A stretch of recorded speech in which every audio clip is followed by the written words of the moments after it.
एक दूसरे पे कहते थे कि ये मेरा खून नहीं है, ये मेरा चाचा नहीं है, ये मेरा भतीजा नहीं है। और किस तरह से बिहार के पासवान लोग मर मिटने के लिए तैयार था और कितना बड़ा धोखा मिला है बिहार के पासवानों को, दलितों को।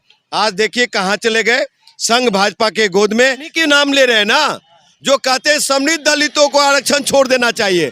तो इनसे बड़ा समृद्ध कौन है? सबसे पहले तो आरक्षित सीट को चिराग पासवान छोड़े और कहाँ जाए, दिल्ली, पंजाब, चाहे पटना के जनरल सीट से लड़े। और ये लोग, ये पासवान का वोट नहीं है। मोदी साहब के पास गए चिराग पासवान मिलने, क्या बात हुई? वो उन्होंने बात किया कि बिहार के 7% पासवान का बेटा लोग बेरोजगार बैठा हुआ, अनुसूचित जाति जनजाति का बेटा लोग बेरोजगार बैठा हुआ, मोदी साहब उसका क्या होगा? चिराग पासवान गरीबों के मसीहा कहे जाने वाले, गरीबों को जो है दुख दर्द समझने वाले, ऐसा कहते हैं कि हम गरीबों के नेता हैं, और जा करके मोदी के गोद में बैठ जाते हैं और एनडीए में जो है शामिल हो गए हैं और जो है अपने चचा पशुपति पारस के भी आजकल आशीर्वाद ले रहे हैं, जो कि लगातार कटाक्ष करते रहते हैं। हमारे साथ राजकुमार पासवान जी हैं, क्या कुछ कहिएगा? देखिए, ये जो संघ भाजपा के मानस पुत्र हैं और नागपुरी संघी दलित हैं, ये कभी भी नहीं चाहते हैं कि दलित का उत्थान हो, बिहार के पासवानों का उत्थान हो। ये चिराग पासवान और चाचा की लड़ाई आप लोग को पता होगा। घर से सड़क पे आ गए और एक दूसरे पे कहते थे कि ये मेरा खून नहीं है, ये मेरा चाचा नहीं है, ये मेरा भतीजा नहीं है। और किस तरह से बिहार के पासवान लोग मर मिटने के लिए तैयार था और कितना बड़ा धोखा मिला है बिहार के पासवानों को, दलितों को। आज देखिए कहाँ चले गए, संघ भाजपा के गोद में एक दूसरे को भरत विलाप हो रहा है। चाचा का पैर छू के प्रणाम कर रहे हैं और मोदी जी को पैर छू के प्रणाम किया। वो जो 24 की में संविधान खत्म करने की तैयारी कर चुका है, आरक्षण खत्म करने की तैयारी कर चुका है और दलित शोषित वंचितों को पूरी तरह से काटने की तैयारी हो चुकी है। उसके साथ चिराग पासवान, उसके साथ पशुपति कुमार पारस, उसके साथ जीतन राम मांझी, उपेंद्र कुशवाहा और तो वो ये लोग संविधान खत्म करवाने वाले लोग खड़े हैं। ये दलित नहीं है, ये पिछड़ा नहीं है, ये नागपुरी संघी दलित है साहब।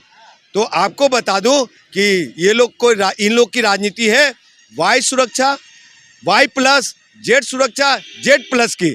आज देखिए सुरक्षा की जरूरत किसको है? बिहार के 13 करोड़ आवाम की, देश के 135 करोड़ जनता को सुरक्षा के। देख लीजिए मणिपुर में बेटियों के साथ रेप हो रही है, सुरक्षा कहाँ है? जेड सुरक्षा में सीमित है। इन लोग की राजनीति कहीं नहीं है, ये लोग सिर्फ नकली दलित है। ये लोग संघ भाजपा के हाथों को मजबूत करना चाहते हैं। बिहार में नहीं चलेंगे, देश में नहीं चलेंगे। हम लोग इंडिया वाले लोग हैं, वो लोग अडानी वाले लोग एनडीए वाले लोग हैं। नहीं, भारतीय जनता पार्टी तो बहुत सारे मीडिया में आ चुका है। मोटा भाई ने बोला है साहब कि बेटी बचाओ मतलब बेटी पढ़ाओ और बेटी पटाओ। क्या? बेटी पढ़ाओ बेटी पटाओ। तो हम नहीं कह रहे हैं, ये मीडिया में आया है। और भारतीय जनता पार्टी का मतलब होता ही है भारत जलाओ पार्टी, बड़का झूठा पार्टी, बड़का जुमला पार्टी। जिस तरह से आप देखें कि बिहार शरीफ की घटना को देखिए, एसआईटी गठन हुआ, जांच हुई, उसमें कौन लोग निकल के आए, कौन लोग छन करके, यही संघ भाजपा के लोग। सासाराम में दंगा हुआ, वहां पे कौन लोग छन के आए, जांच हुई, कौन लोग आए? ये लोग आए, ये भारतीय जनता पार्टी और संघ के लोग। और यहाँ पे जो विधानसभा मार्च कर रहे थे भारतीय जनता पार्टी संघ के लोग, तो साहब पुलिस के आंख में मिर्ची झोंक रहे थे। तो यहाँ भी कौन आया? भारतीय। और इनके एक एमएलसी कहते हैं कि बिहार में आग लगा देंगे। ये तो आग लगाने वाले लोग पार्टी ही है।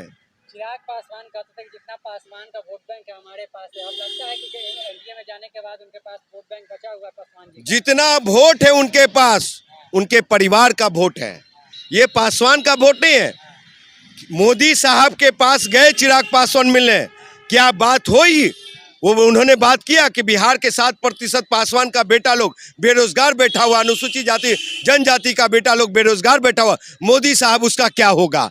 मोदी साहब दुसाध रेजिमेंट का क्या होगा? इंजीनियर राजकुमार पासवान ने मांग किया था कि मोदी साहब दुसाध रेजिमेंट बनवा दीजिए ना, झोला भर के मेडल पहुंचा देंगे, सरहद पार से जितनी गोलियां आएंगी सीना हम लगा देंगे। उस पे ये सदन में चिराग पासवान पशुपति कुमार पारस और प्रिंस राज का चुप्पी क्यों नहीं उन्होंने मांग किया? आपको बता दूं साहब कि सुनिए, चिराग पासवान ऐसे आदमी हैं कि जिस आरक्षण से बाबा साहब के आरक्षण 22.5% दिया, 22.5% दिया, वो 22.5% क्यों बढ़ा करके 35 से 40% बढ़ाने की बात कभी नहीं किया। उसका नाम चिराग पासवान है, उनके पिताजी स्वर्गीय रामविलास पासवान। चिराग पासवान का जो हाजीपुर सुपरा साफ है। अरे साहब, आप उन्हीं के नाम ले रहे हैं ना, जो कहते हैं समृद्ध दलितों को आरक्षण छोड़ देना चाहिए।